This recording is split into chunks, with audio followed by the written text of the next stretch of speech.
जय गुरुजी, शुक्राना गुरुजी, अनंतम अनंतम शुक्राना गुरुजी। गुरुजी महाराज जी के श्री चरणों में कोटि कोटि प्रणाम और गुरुजी की प्यारी सभी संगत को जय गुरुजी।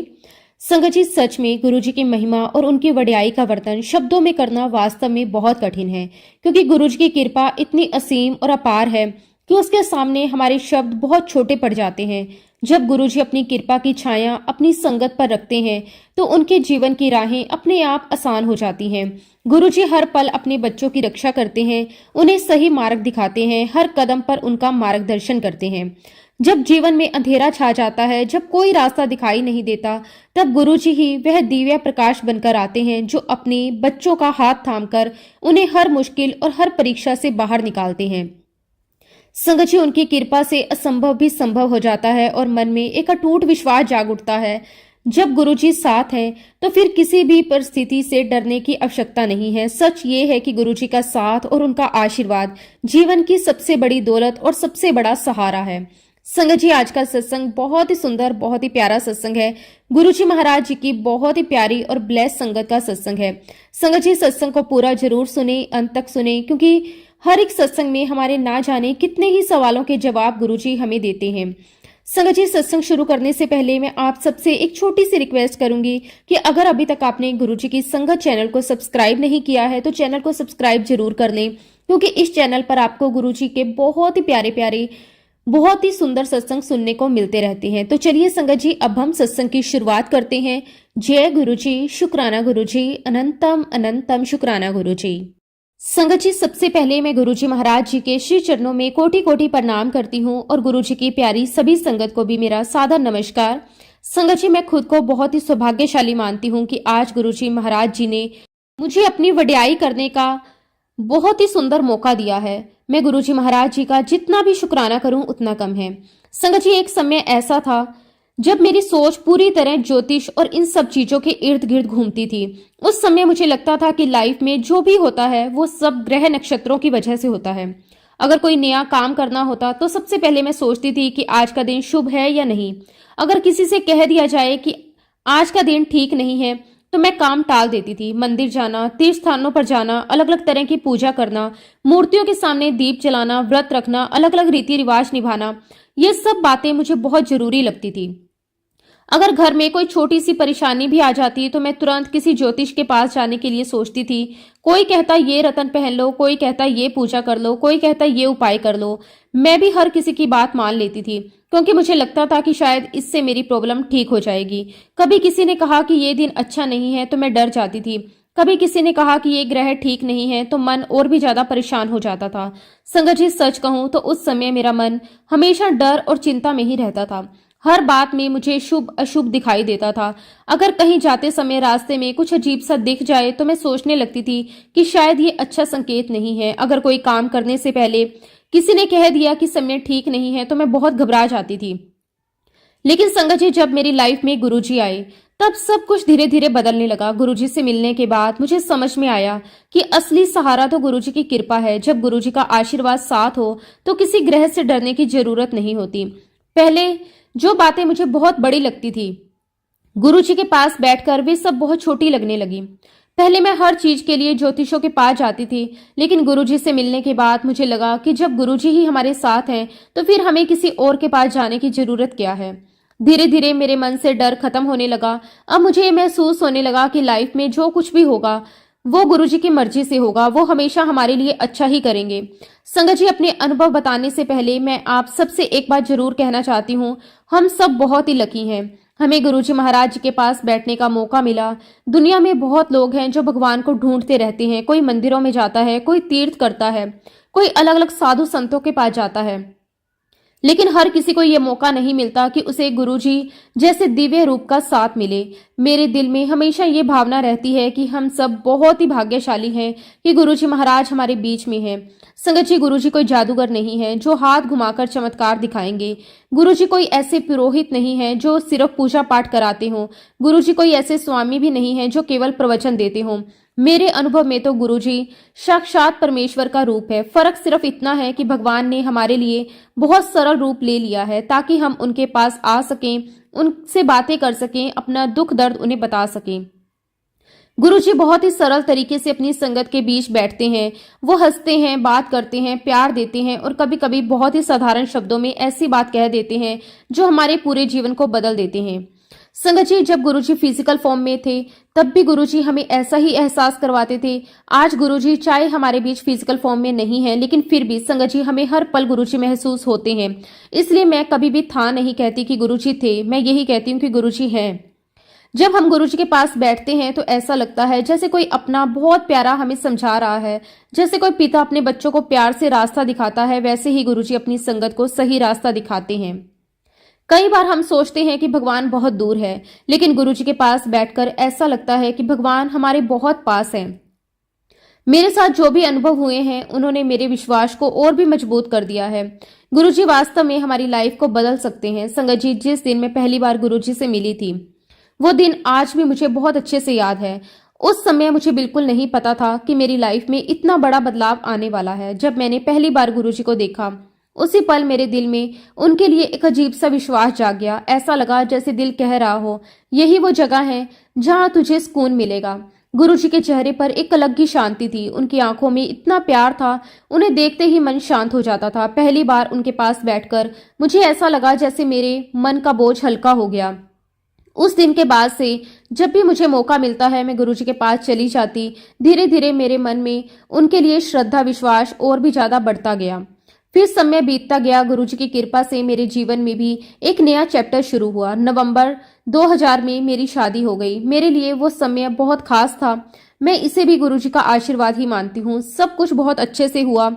शादी के कुछ दिन बाद की बात है। एक दिन मैं गुरुजी के पास बैठी हुई थी। उस समय बहुत सारी संगत भी वहां बैठी हुई थी। गुरुजी ने अचानक मेरी तरफ देखा, बहुत ही सरल तरीके से कहा, वो मुझे एक पुत्र देंगे। संगत जी, गुरुजी ने कहा एक मुंडा लल्ला है। उस समय मुझे उनकी ये बात सुनकर थोड़ा आश्चर्य हुआ, लेकिन गुरुजी ये बात ऐसे कह रहे थे जैसे कोई साधारण बात कह रही हूँ। उस दिन के बाद जब भी मैं गुरुजी के पास जाती, गुरुजी कभी कभी मुस्कुराकर वही बात कह देती, एक मुंडा लल्ला है। गुरुजी ये बात बहुत प्यार से कहते थे। संगत जी, सच बताऊं तो उस समय मैंने और मेरे हस्बैंड ने इस बात पर ज्यादा ध्यान नहीं दिया। हमें लगा कि गुरुजी ऐसे ही प्यार से ये बात कह देते हैं, लेकिन धीरे धीरे हमें महसूस होने लगा गुरुजी हर बार यही बात दोहराते हैं। जब भी हम उनके पास जाते, गुरुजी मुस्कुराकर वही शब्द कहते, एक मुंडा लल्ला है। कभी हम सोचते कि शायद गुरुजी मजाक कह रहे हैं, कभी लगता कि शायद वो हमें आशीर्वाद दे रहे हैं, लेकिन एक बात बहुत खास थी। गुरुजी हर बार यही बात कहते थे और बहुत प्यार से कहते थे।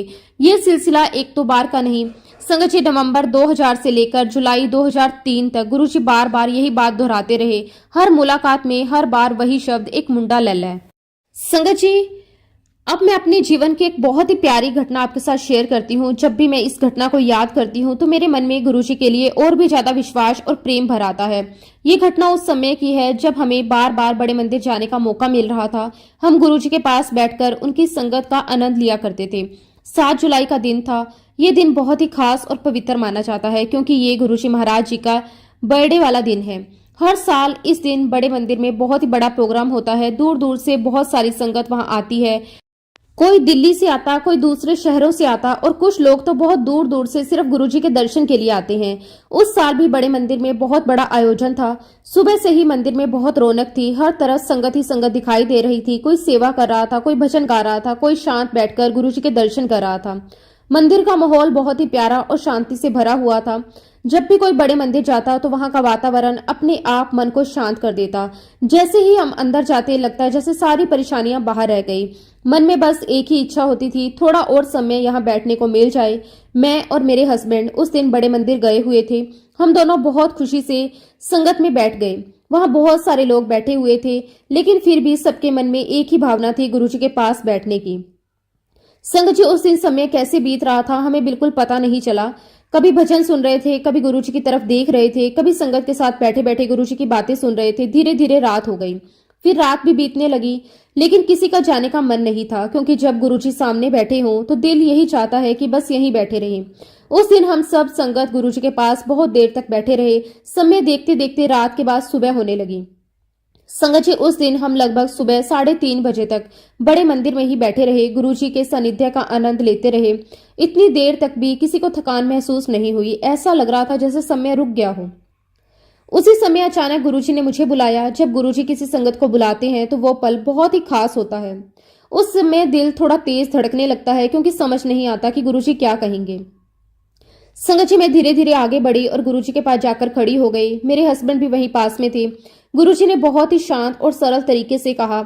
उन्होंने मुझे और मेरे हस्बैंड को आशीष दे दी। उन्होंने ये बात बिल्कुल साधारण तरीके से कही। हम दोनों ने तुरंत गुरुजी को प्रणाम किया, बहुत श्रद्धा के साथ उनका आशीर्वाद लिया। उसके बाद हमने गुरुजी से घर जाने की अनुमति ली और वहां से वापस चल पड़े। संगत जी, सच कहूं तो उस समय हमने गुरुजी की इस बात पर ज्यादा ध्यान नहीं दिया। हमें लगा कि गुरुजी तो हमेशा अपनी संगत को आशीर्वाद देते रहते हैं, इसलिए हम अपने घर आ गए, अपनी नॉर्मल लाइफ में फिर से लग गए। दिन बीतते गए। लगभग एक सप्ताह बाद 13 जुलाई 2003 का दिन आया। उस दिन गुरु पूर्णिमा थी। गुरु पूर्णिमा का दिन भी बहुत पवित्र माना जाता है। इस दिन बहुत सारी संगत गुरुजी के दर्शन करने के लिए बड़े मंदिर आती है। उस दिन मैं अपनी सास के साथ गुरुजी के दर्शन करने के लिए गई। हम दोनों बहुत श्रद्धा के साथ मंदिर पहुंचे। वहां उस दिन भी बहुत संगत थी। हर कोई गुरुजी के दर्शन करना चाहता था। संगत जी, गुरुजी का एक बहुत ही खास स्वभाव था। वो कभी किसी से कोई बात छुपाते नहीं थे।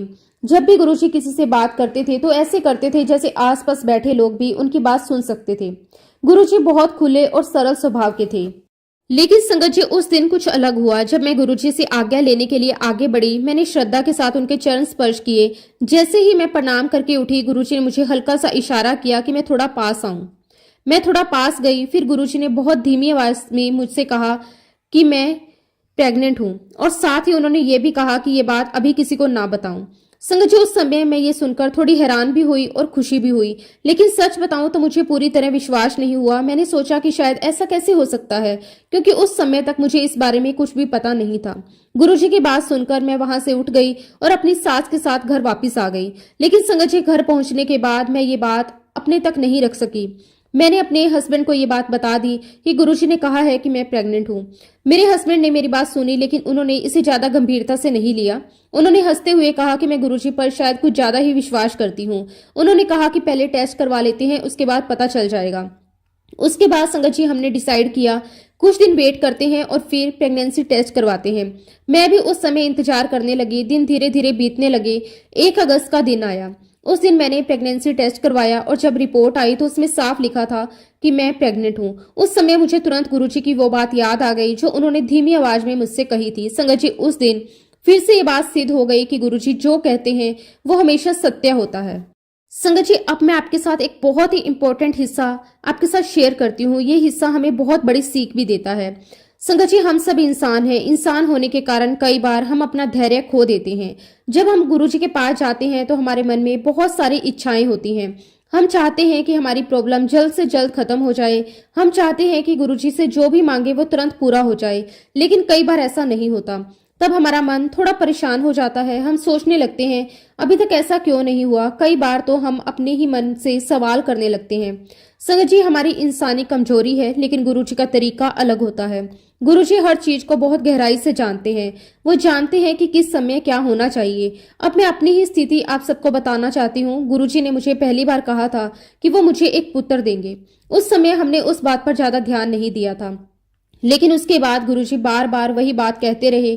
जब भी मैं गुरुजी के पास जाती, गुरुजी मुस्कुराकर कहते, एक मुंडा ले ले। संगत जी, ये बात 1-2 दिन या 1-2 महीने की नहीं है। ये पूरे 3 साल तक गुरुजी ये बात बार बार दोहराते रहे।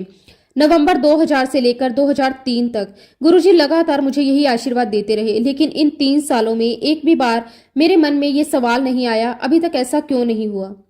मैंने कभी गुरुजी से ये नहीं पूछा कि गुरुजी, आपने कहा था कि मुझे पुत्र देंगे, लेकिन अभी तक ऐसा क्यों नहीं हुआ। संगत जी, सच कहूं तो उस समय मेरे मन में ये विचार भी नहीं आया कि इतने लंबे समय के बाद भी ये बात क्यों पूरी नहीं हुई। आज जब मैं पीछे मुड़कर देखती हूँ तो मुझे समझ आता है कि ये भी गुरुजी की कृपा थी कि उन्होंने मेरे मन में कभी कोई संदेह आने ही नहीं दिया, क्योंकि अगर मन में संदेह आ जाता तो शायद विश्वास कमजोर हो जाता। संगत जी, हम इंसान क्या देखते हैं, हम सिर्फ सामने की रुकावट देखते हैं। अगर कोई काम रुक जाए तो हमें वही दिखाई देता है कि रास्ता बंद है, लेकिन गुरुजी की दृष्टि अलग होती है। गुरुजी उस रुकावट को भी देखते हैं, उसका समाधान भी जानते हैं। हमें लगता है कि रास्ता बंद है, लेकिन गुरुजी जानते हैं वो रास्ता कब और कैसे खुलेगा। हम जल्दी में होते हैं, लेकिन गुरुजी सही समय का इंतजार करते हैं। गुरुजी जानते हैं कब वो समय आएगा जब फल मिलना चाहिए। जब वो सही समय आता है तो गुरुजी बहुत सहज तरीके से सब कुछ पूरा कर देते हैं। संगत जी, इस दुनिया में बहुत लोग होते हैं जो अपने आप को बहुत बड़ा बताते हैं। कोई अपने आप को पुरोहित कहता है, कोई सन्यासी, कोई बाबा, कोई जादूगर। कई लोग बड़े बड़े चमत्कारों की बातें करते हैं, लेकिन सच कहूं, किसी भी पुरोहित, सन्यासी या जादूगर में ये शक्ति नहीं होती वो किसी को जीवन दे सके। जीवन देने की शक्ति सिर्फ और सिर्फ परमेश्वर में होती है। और संगत जी, मेरे जीवन में गुरुजी ने वही किया। उन्होंने मुझे वो सुख दिया जो मेरे लिए असंभव माना जा रहा था। डॉक्टरों के हिसाब से ये संभव नहीं था, लेकिन गुरुजी के लिए कुछ भी असंभव नहीं होता। जब सही समय आया तो गुरुजी की कृपा से सब कुछ बहुत सहज तरीके से हो गया। संगत जी, जब मेरा बच्चा पैदा हुआ तो वो बेटा हुआ। उस समय मेरे दिल में सिर्फ एक ही भावना थी, गुरुजी का अनंतम शुक्राना। मुझे याद आया कि गुरुजी 3 साल तक बार बार यही कहते रहे, एक मुंडा ले ले, और सच में वही हुआ। संगत जी, ये सिर्फ कोई एक संयोग नहीं था, ये गुरुजी महाराज जी की कृपा और उनके वचन की सच्चाई थी। अंत में मैं बस यही कहना चाहती हूँ, मेरे और मेरे हस्बैंड की स्थिति ऐसी थी कि बिना मेडिकल हेल्प के संतान होना संभव नहीं माना जा रहा था। डॉक्टरों के हिसाब से हमें इलाज की जरूरत थी, लेकिन गुरुजी के बिना किसी इलाज के ये सब संभव हो गया। सब कुछ बहुत सहज तरीके से हो गया। संगत जी, इस अनुभव के बाद मेरा विश्वास और भी ज्यादा मजबूत हो गया। जब गुरुजी की कृपा होती है तो असंभव भी संभव हो जाता है। संगत जी, आप सबसे सिर्फ एक छोटी सी बात कहना चाहती हूँ। हर भक्त को अपने विश्वास को मजबूत रखना चाहिए, हर संगत को, क्योंकि कई बार हमें गुरुजी के शब्द, सिर्फ एक शब्द या छोटी सी पंक्ति भी बार बार याद करनी पड़ती है। कभी कभी कई दिन तक, कई सप्ताह तक, कई महीने तक, कभी कभी कई साल तक भी। लेकिन हमें विश्वास नहीं छोड़ना चाहिए। ये बिल्कुल ऐसे ही है जैसे हम किसी बंद दरवाजे पर बार बार दस्तक देते हैं। पहली बार दरवाजा नहीं खुलता, दूसरी बार फिर नहीं खुलता, लेकिन अगर हम विश्वास के साथ दस्तक देते रहें तो एक दिन वह दरवाजा जरूर खुलता है। और संगत जी, जब वो दरवाजा खुलता है तो हमें समझ में आता है कि गुरुजी सही समय का इंतजार कर रहे थे। इसलिए विश्वास बनाए रखिए, धैर्य रखिए, गुरुजी के शब्द को दिल से पकड़ कर रखिए, क्योंकि जो दरवाजा आज बंद है वो एक दिन जरूर खुलेगा। संगत जी, इसी के साथ मैं अब अपने शब्दों को, अपनी वाणी को यहीं पे विराम देती हूँ। जब भी गुरुजी महाराज मुझे आज्ञा देंगे, मैं अपना अगला शुक्राना सत्संग आप सबके साथ जरूर शेयर करूंगी। जय गुरुजी, शुक्राना गुरुजी, अनंतम अनंतम शुक्राना गुरुजी। ओम नमः शिवाय, शिवजी सदा सहाय। ओम नमः शिवाय, गुरुजी सदा सहाय। जय गुरुजी, शुक्राना गुरुजी, अनंतम अनंतम शुक्राना गुरुजी। संगत जी, अगला सत्संग हम अभिराज अंकल का सुनेंगे। बहुत ही सुंदर, बहुत ही प्यारा सत्संग है। जय गुरुजी, शुक्राना गुरुजी। संगत जी, सबसे पहले मैं अपने सतगुरु जी महाराज जी को प्रणाम करता हूँ और सभी संगत को भी मेरा सादर प्रणाम। गुरु जी के पावन चरणों में मेरा कोटि कोटि नमन है। संगत जी, अपने इस शुक्राने सत्संग की शुरुआत मैं गुरु जी के पावन मंत्र जाप से करता हूँ। ओम नमः शिवाय, शिवजी सदा सहाय। ओम नमः शिवाय, गुरुजी सदा सहाय।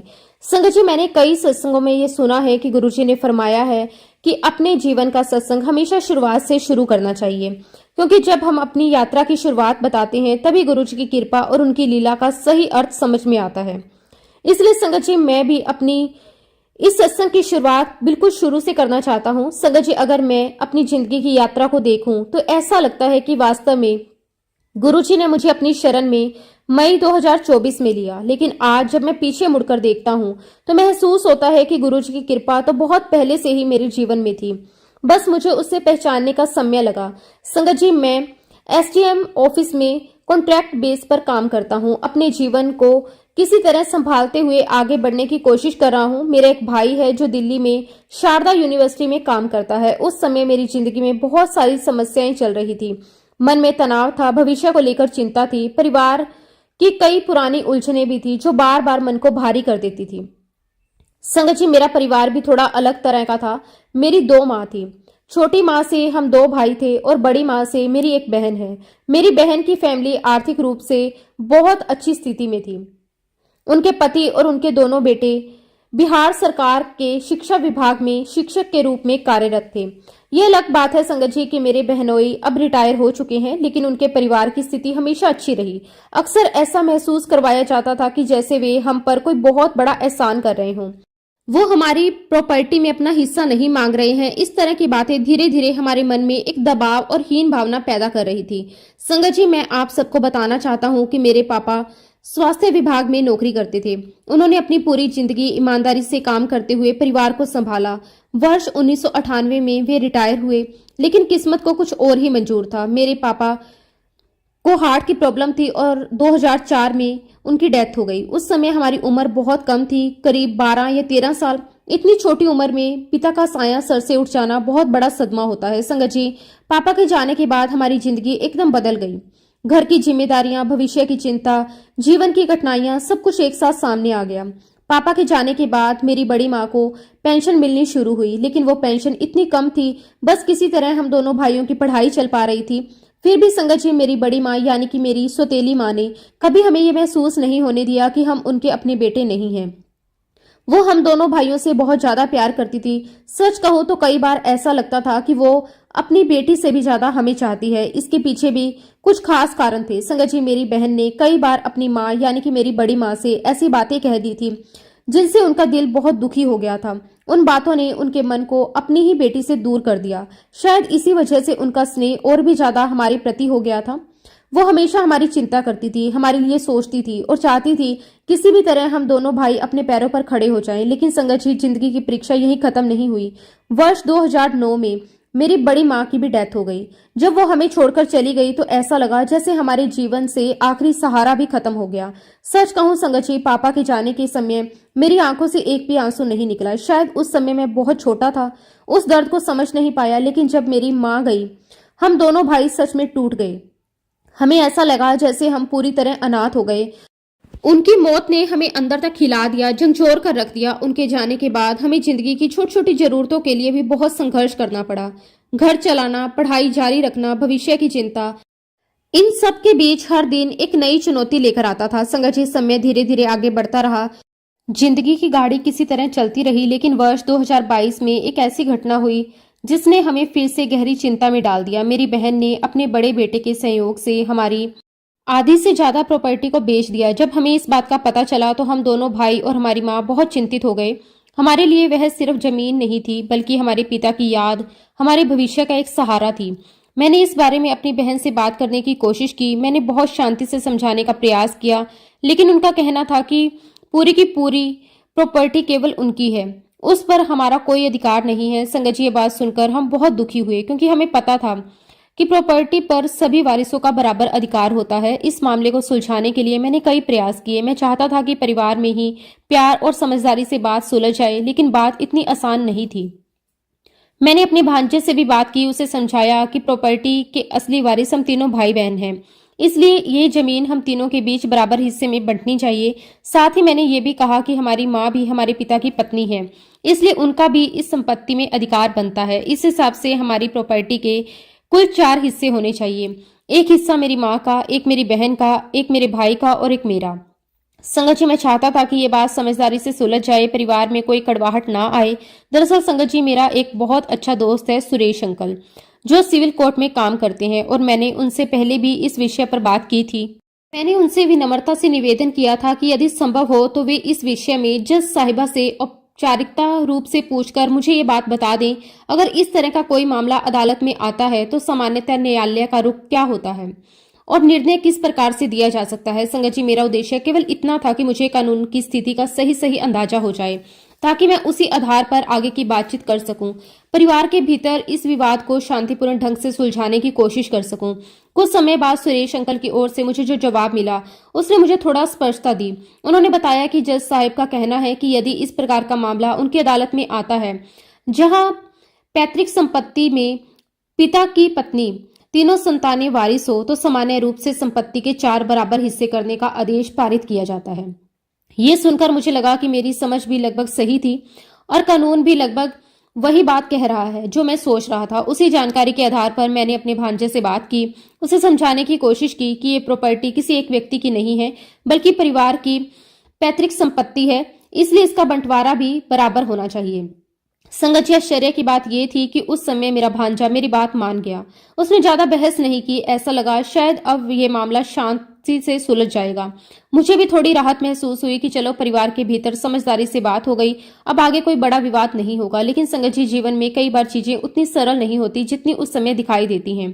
कुछ दिनों बाद एक दिन अचानक मेरे भांजे का फोन आया।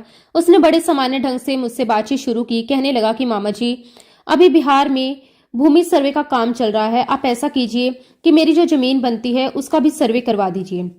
शुरू में मुझे लगा कि शायद वह प्रक्रिया के बारे में पूछ रहा है, इसलिए मैंने भी उससे सामान्य रूप में बात करना जारी रखा। बातचीत धीरे धीरे आगे बढ़ी। फिर अचानक उसने मुझसे मेरे बेटे के बारे में पूछ लिया। उसने पूछा कि मामा जी, आपका बेटा कैसा है, उसका इलाज कैसा चल रहा है। संगत जी, जैसा कि आप सभी जानते हैं, मेरे बेटे को ऑटिज्म की समस्या है। उसके इलाज के लिए मुझे हर महीने काफी खर्च करना पड़ता है। मैंने उससे बिल्कुल सच्चाई से कहा कि मेरी सैलरी करीब 27,000 रुपए है और उसमें से लगभग 10,000 रुपए हर महीने मेरे बेटे के इलाज पर खर्च हो जाते हैं। मैंने उसे यह भी बताया कि इस वजह से घर का खर्च चलाना कई बार बहुत मुश्किल हो जाता है, लेकिन फिर भी मैं अपने बेटे के इलाज में कोई कमी नहीं छोड़ना चाहता, क्योंकि एक पिता के रूप में मेरा ये कर्तव्य है कि मैं अपने बच्चे के लिए जो भी संभव हो वो कर सकूं। संगत जी, मेरी ये बात सुनकर उसने जो जवाब दिया, उसने मेरे दिल को अंदर तक चोट पहुंचाई। उसने बहुत ही हल्के और लगभग हंसते हुए लहजे में कहा, मामा जी, मैं आपको एक सलाह देता हूं। आप अपने बेटे के इलाज में बेवजह पैसे खर्च कर रहे हैं, ये सब करना बंद कर दीजिए, क्योंकि इससे कोई खास फायदा नहीं होगा। संगत जी, सुनते ही मेरे अंदर जैसे आग लग गई। उस समय मेरे मन में जो भाव आए उन्हें शब्दों में बताना बहुत मुश्किल है। एक तरफ मैं अपने बेटे के लिए दिन रात मेहनत कर रहा था, उसकी बीमारी से लड़ने के लिए हर संभव प्रयास कर रहा था, हर डॉक्टर से सलाह ले रहा था, हर तरह का इलाज करवा रहा था। दूसरी तरफ मेरा अपना ही भांजा मुझे ये कह रहा था कि मैं अपने बेटे के इलाज पर पैसा खर्च करना बंद कर दूं। उस क्षण मुझे ऐसा लगा जैसे किसी ने मेरे पिता होने के भाव का अपमान कर दिया। संगत जी, मुझे बहुत गुस्सा आया, साथ ही साथ मुझे बहुत दुख भी हुआ। मैंने उससे तुरंत कहा कि जब तक मुझ में क्षमता है, जब तक मैं कमाकर अपने बेटे का इलाज करवा सकता हूं, तब तक मैं ये करता रहूंगा। मैंने उससे साफ शब्दों में कहा कि एक पिता के लिए अपने बच्चे की सेहत से बढ़कर कुछ नहीं होता और मैं किसी भी हालत में अपने बेटे के इलाज को नहीं रोकूंगा। मैंने ये भी कहा कि जहां तक सलाह की बात है, मुझे तुमसे किसी भी प्रकार की सलाह की जरूरत नहीं है। उस समय मेरा मन इतना क्रोधित था कि मैंने उससे ये तक कह दिया कि आज के बाद मैं तुमसे कोई बात नहीं करूंगा। संगत जी, मेरी ये बात सुनकर भी वो गंभीर नहीं हुआ, उल्टा वो हंसने लगा। उसकी हंसी ने मुझे और गुस्से में डाल दिया। फिर उसने कहा कि अच्छा मामा जी, चलिए आप नानी से बात करवा दीजिए। तब मैंने अपनी माँ से पूछा कि क्या वह उससे बात करना चाहती है। मेरी माँ उस समय पास ही बैठी थी और हमारी पूरी बातचीत सुन रही थी। मेरी माँ भी उस समय बहुत दुखी और आहत हो गई थी। उन्होंने बहुत कड़वे शब्दों में कहा, उसे कह दो कि उसके लिए नानी मर गई है। संगत जी, ये सुनकर मुझे भी बहुत पीड़ा हुई, लेकिन उस समय गुस्सा इतना ज्यादा था कि मैं खुद भी अपने आप को काबू नहीं कर पा रहा था। मैंने फोन पर ही उससे कह दिया कि अब मेरे घर में कभी भी कोई फंक्शन होगा, चाहे खुशी हो या दुख हो, मैं तुम्हें नहीं बुलाऊंगा। अगर तुम्हारे यहाँ भी कोई फंक्शन होगा तो हम भी वहां पर नहीं आएंगे, फिर चाहे वह जन्म का अवसर हो या फिर मौत का। संगत जी, जब मैं ये सब कुछ कह रहा था तो मेरे अंदर बहुत गुस्सा था और शायद मैं अपने शब्दों पर नियंत्रण नहीं कर पा रहा था, लेकिन दूसरी तरफ वह लगातार हंसता ही रहा, जैसे उसे इस पूरे मामले से कोई फर्क ही नहीं पड़ता। आखिरकार गुस्से में मैंने फोन कट कर दिया। उस दिन मेरे मन में ये दृढ़ निश्चय हो गया कि अब चाहे ये संपत्ति रहे या ना रहे, मुझे उससे कुछ फर्क नहीं पड़ता। मुझे लगा कि अगर कोई व्यक्ति इतना संवेदनहीन हो सकता है, अपने ही मामा को अपने ही बेटे का इलाज बंद करने की सलाह दे दे, तो फिर उसके साथ किसी भी प्रकार की समझदारी की उम्मीद करना शायद व्यर्थ है। इसलिए मैंने मन ही मन तय कर लिया कि अब मैं इस मामले में किसी प्रकार का समझौता नहीं करूंगा। समय बीतता गया, काफी दिनों तक हमारी कोई बातचीत नहीं हुई। फिर एक दिन अचानक उसका फोन आया। इस बार उसका लहजा पहले से थोड़ा अलग था। उसने मुझे कहा कि मुझे नाना नानी की प्रॉपर्टी में कोई खास इंटरेस्ट नहीं है, लेकिन मुझे कुछ लोन चुकाने हैं। मेरी आर्थिक स्थिति थोड़ी खराब चल रही है, अगर आप मुझे कुछ पैसे दे दे तो मैं अपने हिस्से के अधिकार का त्याग कर सकता हूँ। संगत जी, उसकी ये बात सुनकर मुझे फिर से लगा कि वो केवल अपने स्वार्थ के बारे में सोच रहा है। मुझे साफ दिखाई दे रहा था कि उसे परिवार या रिश्तों से ज्यादा केवल पैसों की चिंता है। फिर भी मैंने उससे पूछा कि आखिर वह कितने पैसे की मांग कर रहा है। पहले तो उसने कहा कि उसे 5 लाख रुपए चाहिए। फिर कुछ दिनों बाद उसने अपनी बात थोड़ी बदल दी, कहने लगा कि अगर देखा जाए तो नाना की जो प्रॉपर्टी में उसका हिस्सा लगभग 5 लाख रुपए का ही बनता है। फिर एक दिन उसने दोबारा फोन किया और कहा कि चलो मामा जी, मैं 5 लाख रुपए में मान जाता हूँ, लेकिन इसके लिए आपको एक एग्रीमेंट करना पड़ेगा। जब भी आप लोग भविष्य में प्रॉपर्टी बेचोगे तो उसमें से मेरी माँ को कुछ ना कुछ % जरूर देंगे। संगत जी, जब मेरे भांजे ने ये कहा कि जमीन बेचने पर मेरी बहन को भी कुछ % देना होगा, तब मैंने उससे फिर से शांति से पूछा कि आखिर वो कितना % चाहता है। संगत जी, पहले उसने कहा कि बस 5% दे दीजिए। मुझे लगा अगर इससे मामला खत्म हो जाता है और परिवार में शांति बनी रहती है तो ये बात मान लेना भी ठीक है। इसलिए मैंने उससे कहा कि ठीक है, अगर तुम्हें 5% चाहिए तो मुझे उसमें कोई भी प्रॉब्लम नहीं है। मुझे लगा कि अब शायद ये मामला यहीं खत्म हो जाएगा, आगे कोई भी प्रॉब्लम नहीं होगी। लेकिन संगत जी, बात यहाँ खत्म नहीं हुई। कुछ समय बाद उसने फिर से बात बदली। पहले वो 10% की बात करने लगा, फिर कुछ दिनों बाद 15 की, फिर धीरे धीरे मांग 20% की हो गई। यानी अब उसकी शर्त ये थी कि जब भी मैं अपनी प्रॉपर्टी यानी कि जमीन बेचूंगा तो मुझे उसमें से 20% हिस्सा अपनी बहन को देना होगा। संगत जी, ये सुनकर मुझे थोड़ा अजीब लगा, क्योंकि शुरुआत में उसने बहुत छोटी बात कही थी और धीरे धीरे उसकी मांग बढ़ती जा रही थी। फिर भी मैंने सोचा कि अगर इससे परिवार में शांति बनी रहती है और विवाद खत्म हो जाता है तो शायद ये समझौता करना ठीक रहेगा। मैंने उससे कहा कि अगर ऐसा करना है तो सब कुछ साफ साफ और लिखित में होना चाहिए। मैंने उसे समझाया कि जब मेरी बहन प्रॉपर्टी से अपना अधिकार छोड़ने के लिए मेरे साथ एक एग्रीमेंट कर देगी, तब मैं भी एक एग्रीमेंट अपनी बहन के नाम से कर दूंगा कि भविष्य में अगर मैं कभी भी जमीन बिकती है तो उसमें से 20% हिस्सा उसे दिया जाएगा।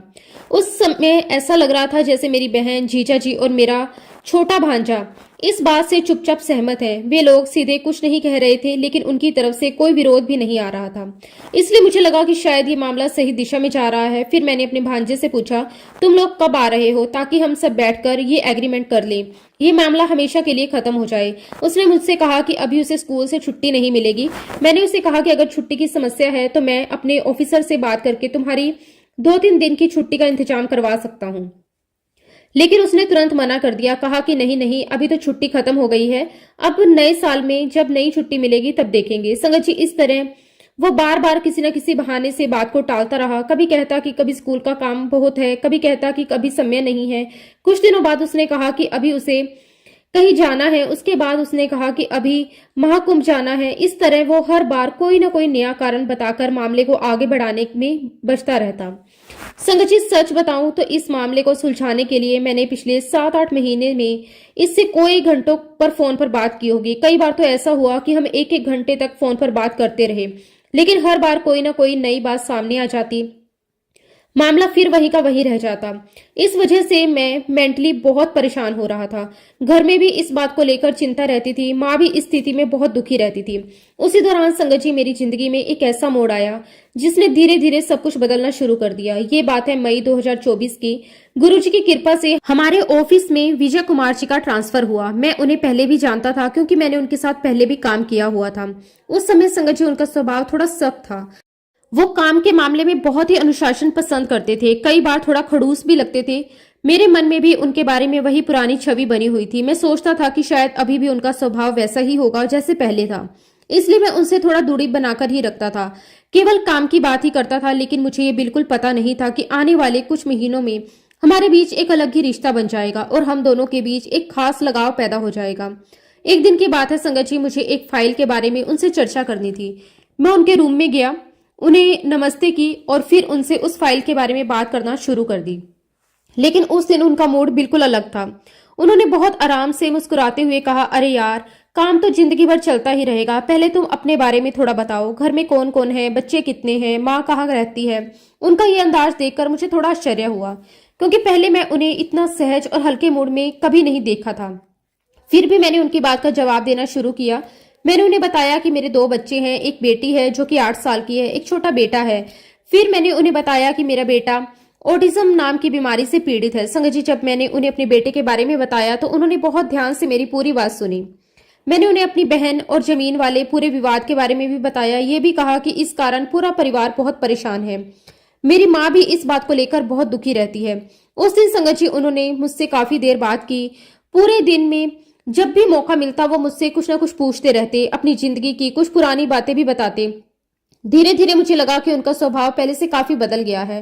वो पहले जैसे सख्त नहीं रहे, बिल्कुल शांत और समझदार हो गए हैं। कुछ ही दिनों बाद उन्होंने अचानक मुझसे पूछा, तुम अपना गुरु किसे मानते हो? मैंने तुरंत जवाब दिया, जिन्होंने मुझे पढ़ाया है मैं उन्हीं को अपना गुरु मानता हूँ। तब वो मुस्कुराकर बोले, नहीं, मैं तुम्हारे आध्यात्मिक गुरु के बारे में पूछ रहा हूँ। तुम अपने आध्यात्मिक गुरु किसे मानते हो? संगत जी, उस समय मैंने बिना ज्यादा सोचे तुरंत कह दिया, मैं आपको ही अपना आध्यात्मिक गुरु मानता हूँ। अब संगत जी, विजय अंकल खुद गुरुजी की संगत से जुड़े हुए हैं। उन्होंने तुरंत कहा, नहीं, ऐसा नहीं होता। आध्यात्मिक गुरु कोई इंसान खुद से नहीं बन जाता। फिर उन्होंने मुझसे कहा कि तुम यूट्यूब पर गुरुजी सर्च करना। उस समय संगत जी, मैंने उनकी बात को बहुत गंभीरता से लिया। वो बात वही खत्म हो गई। 2-4 दिनों के बाद उन्होंने फिर मुझसे कहा कि तुमने यूट्यूब पर गुरुजी को सर्च किया या नहीं। मैंने उनसे कहा, मैंने सर्च किया, लेकिन मुझे कुछ खास समझ नहीं आया। फिर एक दिन उन्होंने मुझसे फिर से वही सवाल किया। तब मैंने उनसे कहा कि ठीक है सर, मैं अभी आपके सामने ही यूट्यूब पर सर्च करता हूँ। जी, जब मैंने विजय अंकल के सामने ही यूट्यूब पर गुरुजी सर्च किया तो मेरे मोबाइल पर कुछ सत्संग के वीडियो दिखाई देने लगे। विजय अंकल ने मुझसे कहा कि इन सत्संगों को ध्यान से सुनना। मैंने सोचा कि शायद गुरुजी भी किसी संत महात्मा की तरह होंगे, उनके प्रवचन होंगे जिनमें वे खुद बोलते होंगे। लेकिन जब मैंने पहला सत्संग चलाकर सुना, मुझे थोड़ा अजीब लगा। उस सत्संग में किसी संत की वाणी नहीं थी, बल्कि अलग अलग लोगों की आवाज में उनके अनुभव सुनाए जा रहे थे। कोई बता रहा था कि गुरुजी ने उसकी परेशानी कैसे दूर की, कोई बता रहा था कि उसकी जिंदगी में क्या चमत्कार हुआ। ये सब सुनकर मुझे शुरुआत में थोड़ा अलग अलग सा लगा, क्योंकि मैंने पहले कभी ऐसा सत्संग नहीं सुना था जिसमें लोग अपने अनुभव सुना रहे हों। उस समय संगत जी, मुझे ये बिल्कुल भी नहीं पता था कि गुरुजी ने पहले से ही मेरे लिए रास्ता बना दिया है। आज जब मैं पीछे मुड़कर देखता हूं तो महसूस होता है कि गुरुजी ने ही विजय अंकल को मेरी जिंदगी में भेजा था। जैसे किसी पिता को अपने बच्चे की परेशानी का पहले से पता होता है, वह चुपचाप उसके लिए मदद भेज देता है, वैसे ही गुरुजी ने भी मेरी परेशानी को खत्म करने, मेरे कष्ट काटने, मेरे परिवार की रक्षा करने के लिए विजय अंकल का ट्रांसफर मेरे ही ऑफिस में कर दिया। आज मैं पूरे विश्वास के साथ कह सकता हूं कि विजय सर केवल एक ऑफिसर नहीं थे, बल्कि गुरुजी ने उन्हें मेरे लिए एक माध्यम बनाकर भेजा था। उस दिन के बाद मैंने धीरे धीरे यूट्यूब पर गुरुजी को सर्च करना शुरू कर दिया। कभी कोई भजन मिल जाता, कभी कोई सत्संग, मैं उन्हें सुनने लगा। पहले तो बस जिज्ञासा में सुनता था, लेकिन धीरे धीरे मन को शांति मिलने लगी। एक दिन मुझे यूट्यूब पर एक वीडियो मिला जिसका नाम था गुरुजी के 108 वचन। मैंने सोचा चलो इसे भी सुन लेते हैं। जब मैंने वो वीडियो चलाया तो उसमें गुरुजी के एक एक करके 108 वचन सुनाए जा रहे थे। मैं ध्यान से सुनता जा रहा था, तभी संगत जी एक वचन आया जिसने मुझे अंदर तक हिला दिया। उस वचन में कहा गया था कि लोग भगवान से बेटा तो मांग लेते हैं, लेकिन तब क्या होगा जब वही बेटा मानसिक रूप से अपंग हो। संगत जी, जैसे ही मैंने ये वचन सुना, मेरी आंखों से आंसू आ गए। मुझे ऐसा लगा जैसे ये बात सीधे मुझसे कही जा रही हो, जैसे गुरुजी मेरी ही स्थिति के बारे में बता रहे हो। मेरे मन में अपने बेटे की तस्वीर घूमने लगी। मैं बहुत भावुक हो गया। मैं उस वीडियो को सुनता रहा और मेरे मन में एक अजीब सी भावना पैदा हो गई, जैसे किसी ने मेरे दिल की बात समझ ली हो। कुछ समय बाद अचानक मेरे मोबाइल के यूट्यूब स्क्रीन पर गुरुजी की संगत नाम का एक चैनल दिखाई दिया। उस पर कई सत्संग थे। मैंने उनमें से एक सत्संग चलाया और सुनना शुरू कर दिया। संगत जी, उस सत्संग में आंटी की आवाज बहुत मधुर थी। ऐसा लग रहा था जैसे कोई बहुत ही अपनापन से, बहुत ही प्रेम से कोई अपनी कहानी सुना रहा हो। धीरे धीरे ये मेरी आदत बन गई, अब तो मेरी दिनचर्या का हिस्सा हो गया। जब भी मैं अपनी बाइक से ऑफिस के लिए निकलता, रास्ते में गुरुजी के सत्संग जरूर सुनता। अगर किसी दिन सत्संग नहीं सुनता तो ऐसा लगता जैसे कुछ अधूरा रह गया। फिर संगत जी, कुछ दिनों बाद विजय अंकल ने मुझसे कहा कि वो दिल्ली जा रहे हैं। उन्होंने बताया कि वहां गुरुजी का बड़ा मंदिर है और वहां जाकर गुरुजी के दर्शन करेंगे। मैं बस उनकी बात सुन रहा था। उस समय तक मेरे मन में गुरुजी के प्रति थोड़ी थोड़ी आस्था तो बन चुकी थी, लेकिन मैं अभी भी बहुत कुछ समझ नहीं पाया था। उसके बाद जब संगत जी विजय अंकल दिल्ली से बड़े मंदिर के दर्शन करके वापस आए तो उन्होंने मुझे एक ऐसी बात बताई जिसने मुझे सच में अचंभित कर दिया। उन्होंने कहा कि जब वो गुरुजी के दर्शन करने के लिए लाइन में खड़े थे, तभी अचानक एक छोटा सा बच्चा उनके पास आया, उसकी पैंट पकड़कर खींचने लगा। उन्होंने जब उस बच्चे को देखा तो हैरान रह गए, क्योंकि वो बच्चा बिल्कुल मेरे बेटे आरव की तरह दिख रहा था। उसकी शक्ल, सूरत, चेहरा सब कुछ मिलता जुलता था। विजय अंकल ने उससे मजाक में कहा, अरे तुम यहाँ कैसे आ गए? फिर उन्होंने उस बच्चे से कहा कि अब जब आ ही गए हो तो अंदर चलो, गुरुजी के दर्शन करो। उसी शाम उन्होंने मुझे फोन किया, ये पूरा किस्सा बताया। उस समय तक मेरे मन में गुरुजी के प्रति थोड़ी आस्था तो बन चुकी थी, लेकिन मैं अभी भी पूरी तरह समझ नहीं पा रहा था। इसलिए मैंने अपने मन को समझाया कि शायद ऑटिज्म वाले बच्चों की शक्ल, सूरत कई बार एक जैसी लगती है। इसी सोच के साथ मैंने उस बात को ज्यादा गंभीरता से नहीं लिया और उसे अनदेखा कर दिया। संगत जी, विजय अंकल ने मुझसे यह भी कहा कि उन्होंने गुरुजी के सामने आरव के लिए अरदास की है। उन्होंने कहा कि जब भी तुम्हें मौका मिले तुम भी दिल्ली जाकर बड़े मंदिर गुरुजी के दर्शन करना, गुरुजी जरूर आरव को आशीर्वाद देंगे। उस समय मैंने भी बस हाँ कह दिया। सच कहूं तो उस समय मेरा मन पूरी तरह तैयार नहीं था। मैं गुरुजी को अभी ठीक से जान नहीं पाया था। आज जब मैं ये बात याद करता हूँ तो गुरुजी से माफी मांगता हूँ। गुरुजी, उस समय मैं आपको पहचान नहीं पाया। अगर मुझसे, मेरे बच्चे से, मेरे परिवार से या मेरे पूरे खानदान से इस जन्म में या पिछले जन्म में कोई भी गलती हो, चाहे वो जानबूझकर हो या अनजाने में, आप हमें माफ कर दीजिए। गुरुजी, आप हमेशा हमारे अंग संग रहकर हमें आशीर्वाद देते रहिए। संगत जी, धीरे धीरे समय बीतता गया। गुरुजी के प्रति मेरी आस्था भी बढ़ती चली गई। या यूं कहूं कि गुरुजी ने मुझे धीरे धीरे अपने सानिध्य में ले लिया। मेरी जिंदगी में उस समय बहुत टेंशन थी। परिवार की समस्या, बेटे की बीमारी, आर्थिक परेशानी, सब कुछ वैसा ही था कुछ भी बदला नहीं था, लेकिन मेरे मन के अंदर बहुत बड़ा बदलाव आ गया था। पहले जहां मैं हर छोटी बात पर मन घबरा जाता था, वहीं अब मन शांत रहने लगा। ऐसा लगता था जैसे कोई अदृश्य शक्ति मेरे साथ है और सब कुछ संभाल लेगी। मुझे विश्वास होने लगा कि गुरुजी है, इसलिए चिंता करने की जरूरत नहीं है। गुरुजी के सानिध्य में आने के बाद मेरे अंदर एक नया आत्मविश्वास आ गया। अब मैं हर परिस्थिति का सामना थोड़ा धैर्य और भरोसे के साथ करने लगा। संगत जी, मार्च 2025 में मेरा भांजा मेरे पैतृक गांव गया। उसने मुझे इसके बारे में कुछ भी नहीं बताया, लेकिन इस बार की जानकारी मुझे मेरे दोस्त से प्राप्त हुई। दरअसल बात यह थी कि मेरा भांजा मेरे गांव कुछ नए लोगों से जमीन बेचने की बात करने गया था। संगत जी, उसका साथ मेरा कजन दे रहा था, जो मेरे लिए जान देने तक उतारू था। और संगत जी, मेरे मन में भी उसके प्रति बहुत ही सम्मान और आदर है। मेरे दोस्त ने उसे काफी समझाया, फिर भी वो नहीं माना। 4-5 दिनों के बाद उसने मुझे फोन किया तो उल्टा अल्लाहना देते हुए मुझे कहने लगा, आप गांव नहीं जाते। मैंने उससे कहा कि तुम गांव क्यों गए थे? तो उसने कहा कि मैं वहां ननिहाल गया था, मैं वहां के विकास को देखने गया था, गांव में क्या क्या विकास हुआ है। तब संगत जी, मैंने उससे कहा कि ननिहाल बिना नाना नानी या मामा मामी के नहीं होता। तुम्हारे नाना नानी का देहांत हो चुका है और नानी और मामा गांव में नहीं रहते। अगर तुम्हें गांव आना ही था तो मुझे बताकर आते, तब मैं समझता कि तुम्हारी नीयत सही है, पर तुम बिना बताए चुपके से गांव आए हो। ये इस बात की ओर इशारा करता है कि तुम फिर से दूसरी जमीन बेचने किसी और ग्राहक को खोजने आए थे। संगत जी, एक्चुअली वो गांव ग्राहकों को खोजने ही गया था। वो लोगों के मन में इस बात की भावना डालना चाहता था कि मैं सही हूँ, मैं जो करना चाह रहा हूँ वो सब कुछ सही है। मैंने जो पहले भी जमीन बेची है वो भी सही है। मैंने भी उससे गुस्से में आकर कहा कि ये जमीन मेरी और मेरे बच्चों की है। मैंने अपनी आधी जिंदगी जी ली है, अब ये मेरे बच्चों की अमानत है। और यदि तुम इस जमीन को बेचने पर अड़िग हो, इसका मतलब है कि मेरे बच्चों का भी नुकसान करना चाहते हो। अगर तुम मेरे बच्चों का नुकसान उसकी जमीन बेचकर करना चाहते हो तो मैं तुम्हें वार्निंग देना चाहता हूँ कि मैं तुम्हारी भी जिंदगी नरक बना दूंगा और शुरुआत तुम्हें तुम्हारी सरकारी नौकरी से निकलवा कर करूंगा। अब संगत जी, मैंने विजय अंकल से इसके बारे में बात कही। वो कहने लगे कि मैंने तो तुम्हें पहले ही कहा था कि तुम्हारा भांजा बहुत शातिर है, तुम उसके साथ सख्ती से पेश आओ, उसे बात भी कम करो। फिर संगत जी, मैंने सोचा कि मैंने सब कुछ करके देख लिया, एक बार विजय अंकल की बात भी मान लेनी चाहिए। मैंने उनसे कहा कि अब मुझे क्या करना चाहिए, आप मुझे बताएं। तो उन्होंने कहा कि मैंने तुम्हें तुम्हारे भांजे की कमजोरी पता करने के लिए कही थी, तुमने उसे पता किया। तब संगत जी, मैंने उन्हें कहा कि मैंने दोनों ही भांजों की कमजोरी पता कर ली है और मैंने उन्हें सारी बातें विस्तार से बताई। तब संगत जी, उन्होंने मुझसे कहा उन्हें इन्फॉर्मेशन दो कि उनकी जहां पर भी पोस्टिंग है, अभी जो इस रिसेंट वो जहां पे भी काम कर रहे हैं, उसके ऑफिस में उससे संबंधित जो भी उसके पेपर्स हैं उसकी कॉपी लो। और उसे पता चलना चाहिए कि अगर वो तुम्हारे बच्चों का नुकसान करेंगे तो हम लोग भी उसे छोड़ेंगे नहीं। संगत जी, गोपनीयता की वजह से मैं अपने भांजे की कमजोरी का जिक्र नहीं कर रहा हूँ।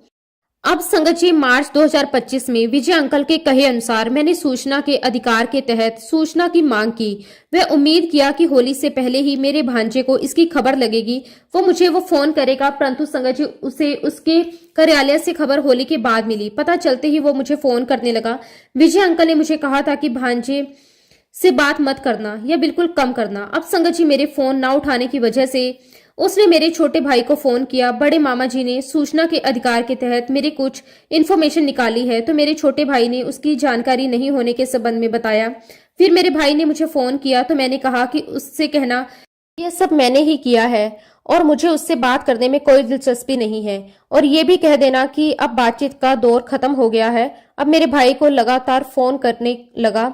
तब संगत जी, मेरे भाई ने मुझसे कहा कि आप एक बार उससे फोन पर बात कर लो। मैंने हामी भर दी और कॉन्फ्रेंस कॉल पर उसने कहा कि आप क्या चाहते हैं। मैंने कहा कि जो चाहिए वो तुम दे सकते हो, पर तुम्हें जो चाहिए वो मैं नहीं दे सकता। 2-3 दिन के अंदर अगर तुम इस मामले को रिजोल्व कर दो, नहीं तो हम तुम फिर कोर्ट में आमने सामने होंगे। उसने कहा कि ठीक है।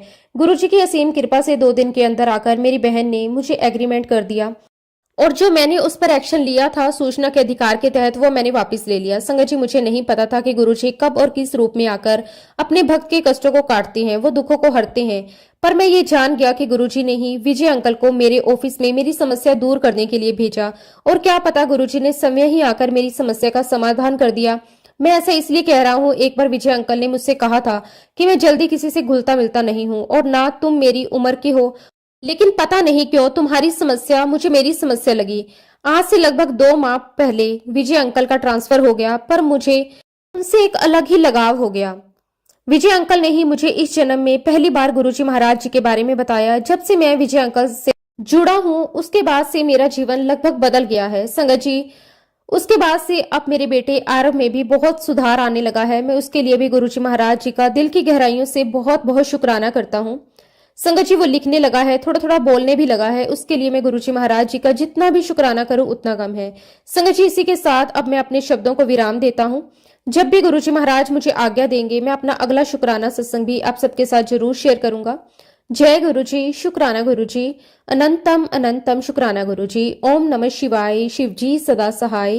ओम नमः शिवाय, गुरुजी सदा सहाय। जय गुरुजी, शुक्राना गुरुजी।